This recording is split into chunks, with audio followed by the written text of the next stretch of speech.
გუშინ რაც ვნახეთ ჩვენ არის აი ეს 4 წერტილი, რომელიც გავარესებულია. და ორში არ იყო ეგეთი ხია. აშკარად. და აქაც ამ ლურჯ მასთან არაფერი არ აქვს.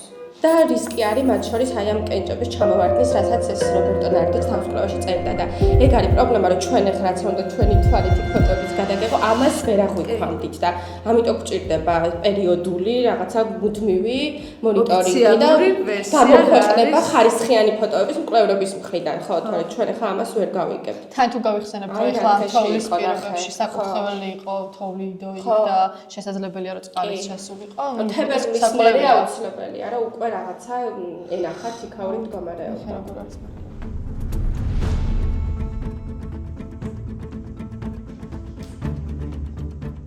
ანუ 17-18-ში აქ ნახე, მარჯვენა ჯვრის მარჯვენა ნაწილზე ჩანდა სიყვითლე და ეს ოქროს ფერები. ეს საერთოდ ჩამოცვენილი, ანუ აკერცლილი კი აღარ არის. დაკარგულია მთლიანად. სილურჯე კი ნალესობამდე და ნალესობამდე ჩასული.